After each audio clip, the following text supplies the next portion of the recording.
Assalamualaikum warahmatullahi wabarakatuh. Mugi-mugi para sedulur diberikan kesehatan waluyajati kelawan rahmat lan hidayah saking kersanipun Gusti Allah Subhanahu wa taala. Amin amin ya rabbal alamin. Para sedulur, hari ini saya menyempatkan waktu untuk melihat situs batu, dan situs batu itu terdapat di Jalan Siliwangi di tengah-tengah kota Cirebon. Situs ini mulai dari saya kecil memang sudah ada, cuma mungkin tempatnya yang sudah berbeda dengan sekarang karena banyak sekali PKL di situ, pedagang kaki lima yang sudah didirikan di situ oleh pemerintah biar kelihatan lebih tertib dan memang lebih asik dan cantik jadinya. Dan situs batu ini dinamakan situs Watu Celek.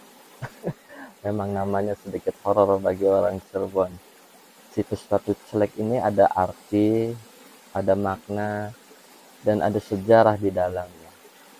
Mangga silakan kita saksikan bersama-sama. Selamat sore para sedulur semuanya. Sekarang saya berada di makam Syekh Fardun yang makamnya berdekatan dengan situs Watu Celek, dan ini makamnya berada di Jalan Siliwangi di tengah-tengah kota,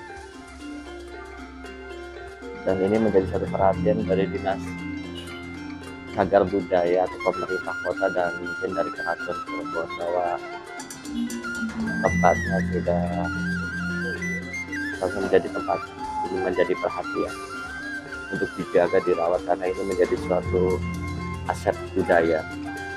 Dan inilah Watu Celeknya.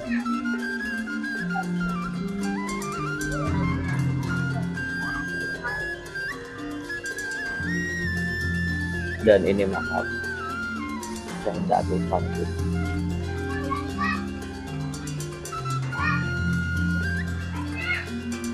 Di samping makam ini juga terdapat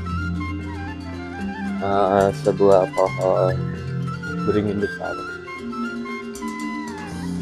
Mungkin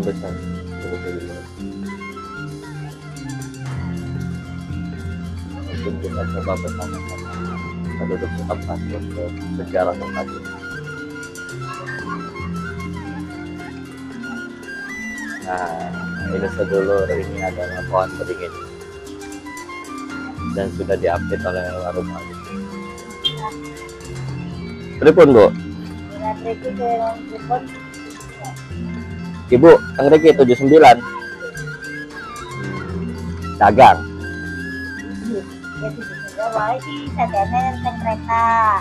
Oh, nggih.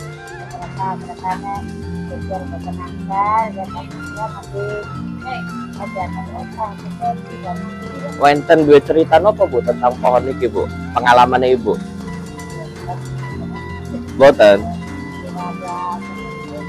Heeh. Wong telu. Nggih. Nggih. Nggih. Lagi masih itu di warungnya Pak. Nggih. Ngantuk mboten angsal, gebrak. Oh, digebrak Ibu Lagi ngantuk gebrak. Kawat tangi, kawat dagang. Angsal ngantuk. Oh, nggak boleh. Iki sih bebas. Wong ngantuk atau wong ngantuk ngene. Barang dibuka tuh bebas. Terus bergerak, jadi kita gelar kardus. Numpang dompleng. Oh, nggih. Buat nakal, iya. Terus nganggo klambi apa Bu?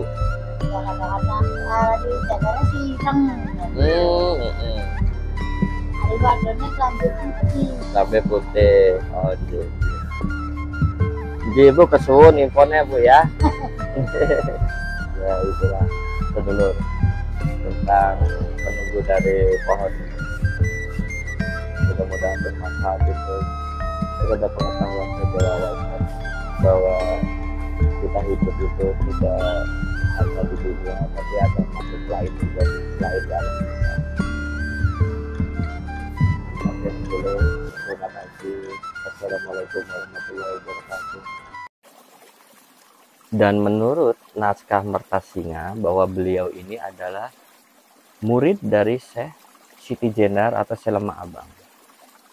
Dan dari beberapa sumber sejarah yang lain bahwa beliau ini adalah anak dari Syekh Siti Jenar atau Syekh Lemah Abang. Wallahu alam para sedulur. Sekarang kita kembali lagi kepada permasalahan batu. Bahwa batu ini sudah ada itu sejak zamannya Panembahan Ratu sekitar tahun 1590. Jadi kalau kita kalkulasikan sekarang kurang lebih sudah 433 tahun. Dan batu itu ada karena untuk menjadi monumen atau cerita tentang Syekh Datul Fardun ini. Yang konon katanya menurut cerita itu adalah beliau itu datang ke Cirebon dan beliau dari Barakeling itu untuk balas dendam terhadap gurunya atau terhadap bapaknya itu Syekh Siti Jenar ini. Dan pasti dendamnya itu kepada Sunan Gunung Jati. Tetapi pada saat sudah datang di Cirebon, Sunan Gunung Jati sudah tiada, yaitu sudah meninggal dunia. Jadi yang ada itu Panembahan Ratu pada saat itu yang memerintah. Jadi karena tahu Sunan Gunung Jati sudah meninggal, dendam itu tetap membara. Akhirnya dia mencoba untuk membunuh Panembahan Ratu ini. Singkat cerita, ketika dia mencoba untuk menghalangi rombongan dari Panembahan Ratu untuk ziarah ke astana, di situ terjadi adu duel terhadap para pengawal Panembahan Ratu. Dan Syekh Datul Fardun wafat di situ. Dan dimakamkan yang tadi kita saksikan bersama videonya. Jadi batu ini menjadi simbol sesuatu kemarahan, suatu simbol tentang kerakusan terhadap beliau ini. Dan kenapa kok bentuknya waktu celek? Ya ini yang kita jadikan satu cerita yang lucu. Bahwa di situ konon katanya batu celek ini dimanfaatkan atau banyak orang yang datang bagi pasangan suami istri yang belum memiliki anak. Tapi banyak yang nyimpang kalau menurut saya di sini. Tapi alhamdulillah, ketika tadi saya ke sana, itu batunya sudah digembok ya, sudah ada besi kerangkeng. Jadi orang yang ke situ tidak bisa duduk di atas batu itu, karena agak sedikit jorok, yaitu menggesek-gesekkan alat kelaminnya itu kepada ujungnya batu. Entah ada yang bersalah atau tidak, wallahu alam, karena ketika saya bertanya kepada narasumber yang ada di sana, mereka mengatakan tidak tahu. Jadi begitu para sedulur sejarahnya. Jadi banyak dimanfaatkan untuk penyimpangan pada saat itu, karena bentuknya seperti alat kelamin lelaki, untuk dijadikan suatu ritual agar memiliki keturunan. Sedangkan kita harus berdoa kepada Gusti Allah, meminta apapun hanya kepada Gusti Allah. Dan alhamdulillah sudah dikerangkeng batunya. Dan itulah para sedulur sedikitnya tentang sejarah dari situs suatu celek di Cirebon. Mudah-mudahan menjadikan suatu pemahaman yang baru dan wawasan tentang beragam sejarah maupun mitos atau legenda yang ada di kota kita, yaitu kota Cirebon. Mudah-mudahan barokallah. Begitu saja para sedulur. Assalamualaikum warahmatullahi wabarakatuh.